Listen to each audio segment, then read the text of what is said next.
Hi, I'm Godfrey Parkin, and you're watching Growth Hackers, the show where we talk about how you can use digital to grow your business. Have you ever had one of those experiences where you've decided that you've saved up your money and you want to buy yourself something new, say a pair of shoes, and on a Saturday morning you get in your car or get in a taxi or a bus and you head off to the shopping mall where you've seen the shoes that you want.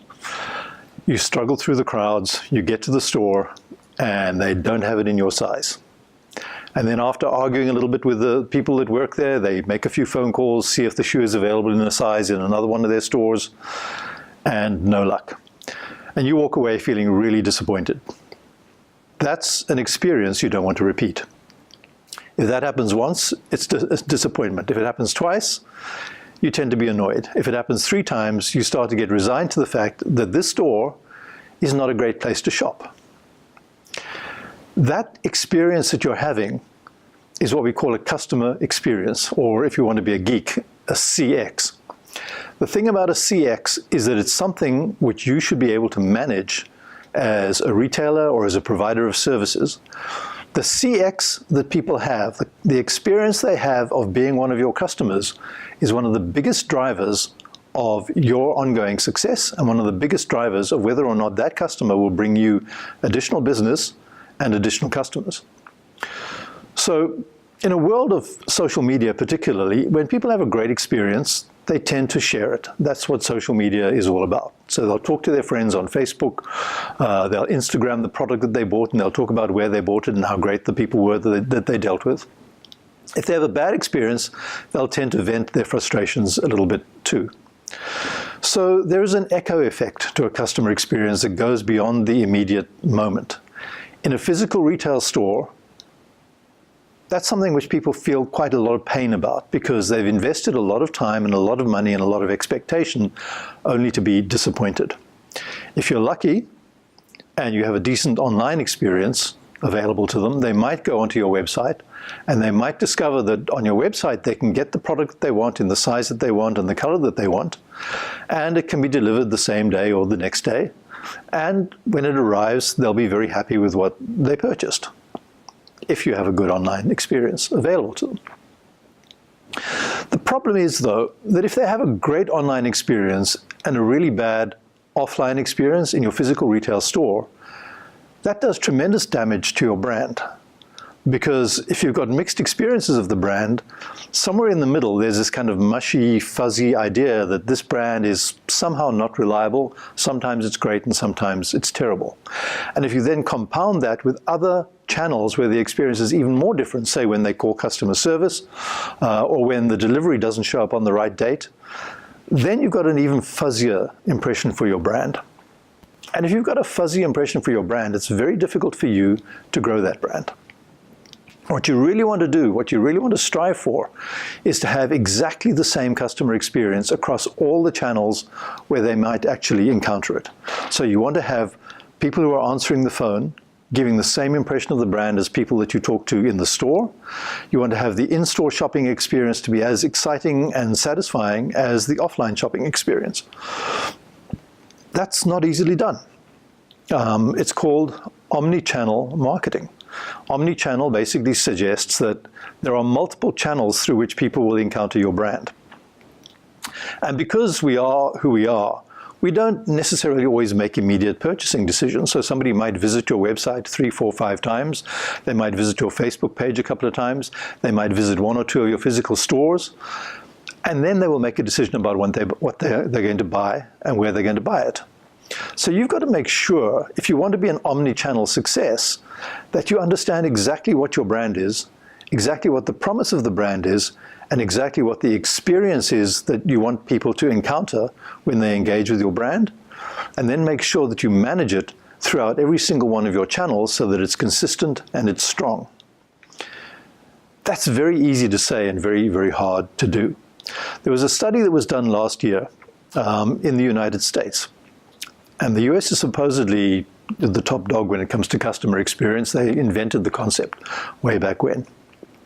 People were asked in physical retail stores, did they have a positive customer experience, a negative experience, an excellent experience? Only 1% of retail brands produced an excellent rating. and only 17% produced a okay rating. The rest was pretty awful. That may explain why this thing called the retail apocalypse is taking place across the US and Europe, for that matter, right now. Stores are closing down at a frightening rate. They're saying that in 2018 they're going to be something like 4,000 to 5,000 individual retail stores closing down, and somewhere in the order of 700 malls shutting down. And they're shutting down not because these guys don't sell great product, but because they don't provide a great experience. If I'm shopping for shoes in a shoe store, the experience of that shoe store is not about the shoes that I buy. It's about the atmosphere in the store. It's about how helpful and intelligent and trustworthy the staff are in the store. It's about your price positioning. It's about a whole lot of factors that build up to this whole concept of, yeah, I bought the shoes, but it was a great shopping experience. Or on the other hand, I bought the shoes, but I'm never going to go shopping there again because the experience wasn't great. You've got to think about your business in terms of the way the customer interacts with it, rather than in terms of the products that you're selling. Because if you only focus on the products that you're selling and the price that you're pitching them at, you're automatically becoming a generic. You're automatically denying yourself the ability to build a brand that can survive things like retail apocalypses, a brand that can survive disappointments when you are out of stock, a brand that can actually encourage its customers to bring you new customers. That idea of a customer experience is something which I think a lot of companies pay lip service to and don't really take that seriously, because it's not something that you can put in the books. It's not something that you can account for in your finances, but it's something which costs money to produce. So at the end of the day, all you're measuring is the hard quantitative stuff, whereas it's the soft qualitative stuff, the emotional stuff, which leads to customer loyalty. And an investment in that emotional stuff usually pays off really, really well. It's hard to do, but it matters. And we're starting to see in some retail chains that were in danger of closing down, that were struggling like crazy, that instead of just cutting the prices and cutting the staff and cutting down to bare bones and ending up with stock dumped on the floor at discount prices and hoping for the best, the retailers have turned around and said, okay, we're going to invest in the experience. We're going to hire better people. We're going to train those people to really engage with their customers. And we're going to make sure that they actually understand not only the products, but the context in which the products are provided, so that they become a resource rather than simply somebody you hand your money to. So if you're an outdoor equipment company, for example, you start to find people who can work in the store who are outdoor enthusiasts, people that go camping regularly, people that have climbed Kilimanjaro, people that spend a lot of time hiking or mountain biking or competing in extreme sports. And those people then add a texture to your brand that you cannot get in any other way. They become somebody who are the go-to people when you need advice, somebody that can actually help you to make the right decisions and save you money in the long run. Some types of businesses have always been good at doing this, but they tend to be the more expensive businesses. So for example, jewelry stores tend to have people that understand jewelry, understand style, understand fashion. Some of your fashion boutiques, the same story. Camera equipment companies typically are staffed by camera geeks who really know their stuff and can argue backwards and forwards the pros and cons of different lenses or pieces of equipment. But that doesn't translate itself into the majority of retail stores, particularly where we talk about street fashion, mainstream clothing, food, camping items, shoes, and so on. What has that got to do with digital? In digital, you don't have the opportunity for that personal interface. So digital, in a way, is handicapped. And what we tend to do with digital is we tend to pitch ourselves at the lowest common denominator. We tend to talk to people as if they are as average a customer as you can possibly find, which in many instances ignores the most important customers that we have, because it's a small percentage of your customers that are your most regular buyers and your biggest ticket item buyers. And if we talk down to them, we tend to lose them. So it's an awkward situation when you're creating a website, you're creating an e-commerce environment. You need to think far more clearly about who is my customer? How do I segment that into maybe the most important customers, more mainstream customers, and the occasional customers? And you might then want to sub-segment that into other areas. And then you've got to ask yourself, how do I talk to these people? If you're an outdoors equipment company, for example, providing outdoor sporting equipment, you might want to segment your website into high-end expert products and mainstream products. And you want to adopt a different tone in the way you talk about your products. You want to adopt a different level of expertise, perhaps in the photography and the videography that you use in those different segments. You want to be able to answer the questions that those target customers have and provide them with a shopping experience which makes them feel good about the decisions that they're actually making. We don't do that nearly enough. Typically what happens when we do an online website, for example, is we will pitch it right down the middle. In fact, in most instances, we won't even pitch it. We'll just be as bland and objective as we possibly can about describing the products. And in effect, all we're doing is we're putting a catalog online. And we're saying to people, well, here it is. These are the sections. These are the products. These are the prices. And here are 1 or 2 bullet points about each item. You make up your own mind. And what people will then do, of course, is not make up their own minds. They will go out and Google it because they're looking for information if they're going to be spending money on a high-priced fashion item, or if they're going to be spending money on a high-priced piece of photography equipment, or if they're going to be investing themselves in selecting an insurance broker or a financial advisor. They want to know more about you. They want to know more about the products. They want to know more about the services. And if you're not telling them, then they will start to Google it. And when they Google it, they will find websites which give them that information, and frequently those websites will also sell them the product. You can't afford to be doing that. It doesn't matter what business you're in. If you're running a restaurant on the street corner, you need to show up in those Google searches as being the best place to go, and you can't afford to have other people showing up in those searches who will take your business away from you. So it comes back down to this idea of customer experience. Designing a customer experience is as important as designing the interior of a retail store. It's as important as designing the look and the appearance of a website, except it's harder to do. It's a really a sort of three-dimensional emotional architecting job that very few people are qualified to do, but most people are capable of doing if they can think about the customer and the shopping experience rather than thinking about the product. The product tends to drive the way we go through life. The product tends to drive, as businessmen, as marketers, we tend to think about the product a lot more than we should, and we think about the customer a lot less than we actually should. So experiencing your business through the eyes of a customer is a really good starting point.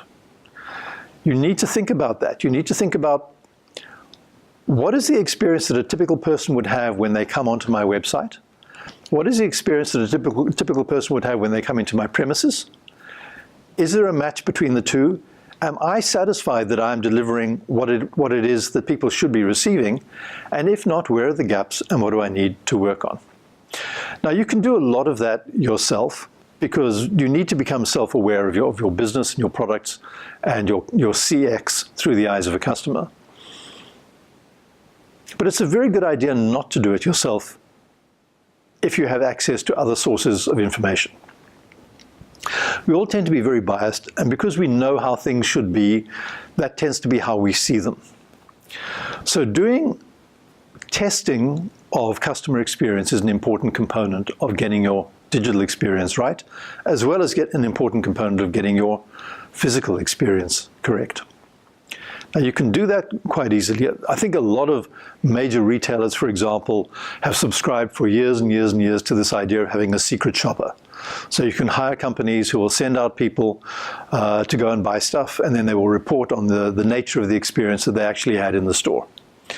That's an approach, and you can track that over time, and you can see where the problems are, where the problem stores are, where the problem people might be, and you can start to see whether over time that customer experience score starts to lift. But you don't necessarily need to do that in an expensive way. So if you're not a big company with big budgets to do that kind of research, you can do it in a very, very simple way. Okay? You can test your own website, for example, quite easily by doing what is called a hallway test. A hallway test involves going out into the hallway and grabbing half a dozen people that know nothing about your business or about your website and sitting them down in front of it and giving them a task to perform. We call it a scenario. And we go onto there and we say, fine, you are now on the Woolworths website, because we're Woolworths and we're testing our website. We want you to spend 1,000 Rand on finding a gift for your aunt in Johannesburg and having it delivered to her. And then you observe the process that they go through. You use what is called the think out loud protocol, which is basically a way of saying, do what you're doing, but talk to yourself as you're doing it, so that we can listen to the decisions that you're making and the way you make those decisions and the impressions that you're getting as you go through it. And by following what people are doing, you start to understand some of the obstacles that they're encountering, some of the things that delight them, some of the things that confuse them, some of the things that really annoy them. And as they go through, you start to realize very, very quickly lots of areas where you can smooth out bumps in that purchasing process. Frequently, those bumps are as simple as changing the wording on a label so that it is more immediate. People can understand it clearer. It may be how you lay out the information on the page, the information architecture on the page. It may be your calls to action. They may be too strong, they may be too weak, they may be too confusing. But as you watch people go through your website, going through your digital experience, trying to accomplish the task that you've set them, and you listen to the way their minds work, and you look at the expressions on their face, and you see what they're doing on the screen, you start to build up a picture of lots of things you can do that can smooth the path to purchase. And you can do that with 5 or 6 people. You don't need a random stratified sample of 1,000 people who are representative of your customer base. Half a dozen people chosen at random will give you 90% of the things that are wrong with your website and inspire you with a whole lot of things that could be done right on the website to make that customer experience better. That's just one of the ways you can go about doing it. There are, of course, lots of other ways. You can get friends and family to do it, but they tend to tell you what they think you want to hear. So they're not necessarily honest in the way they interpret the actions that they're going through. But think about that. Think about that. If you are a business and you've created a web presence, whether it's something as simple as a Facebook page or something as complex as an e-commerce website,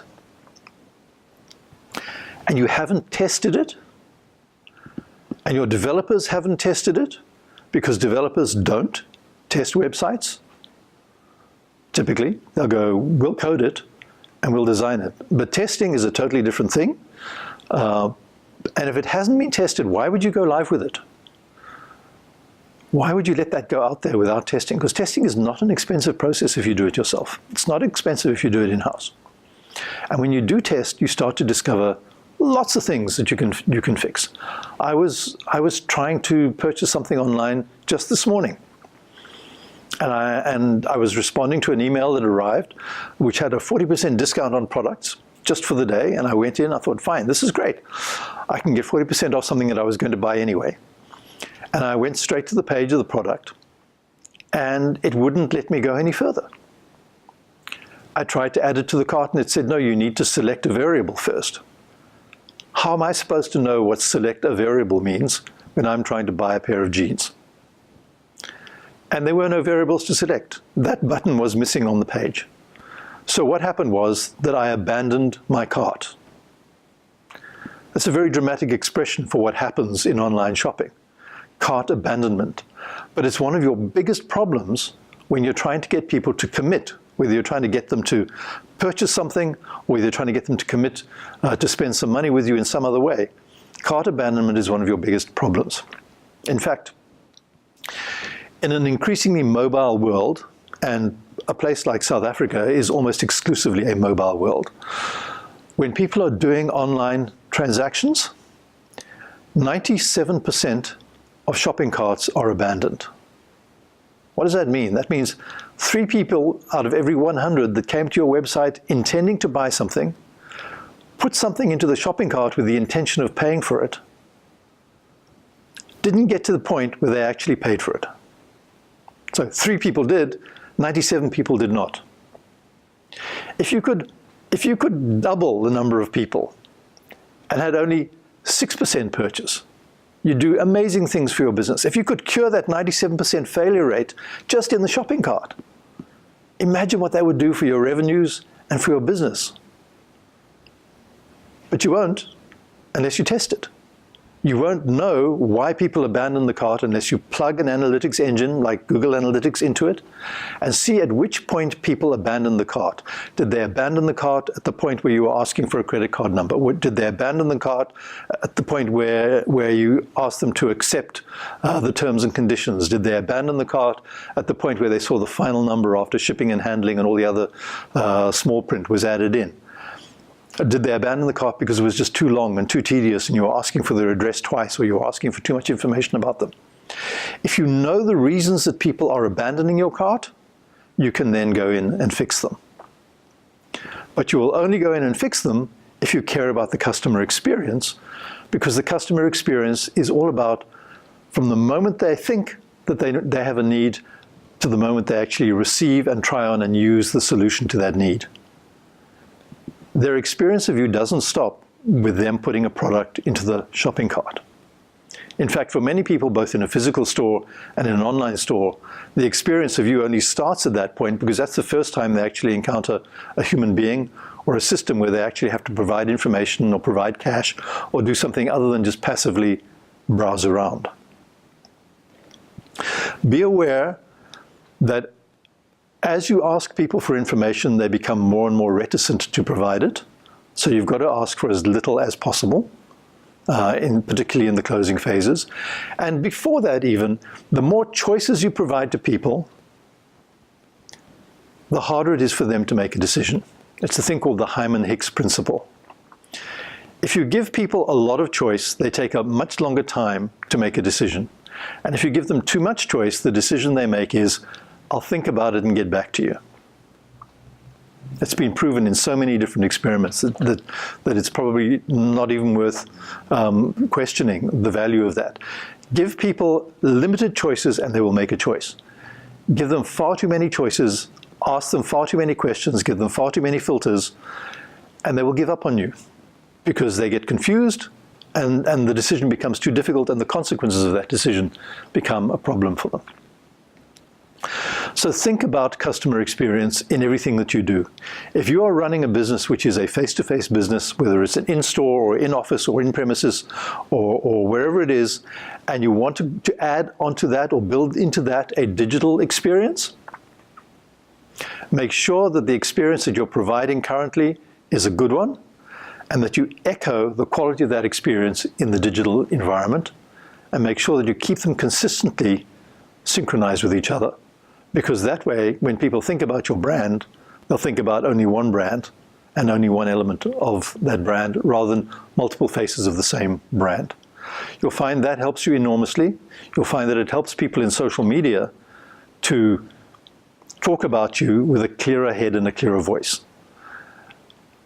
You'll only achieve that if you put your head into the head of a customer and start seeing yourself a great deal more objectively and a great deal more emotionally in the way that a customer might experience working with you. That's all we have time for today.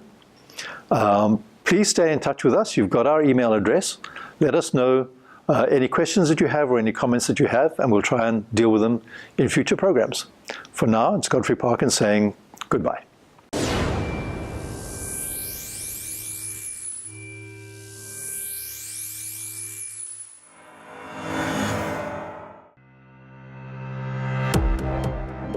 you.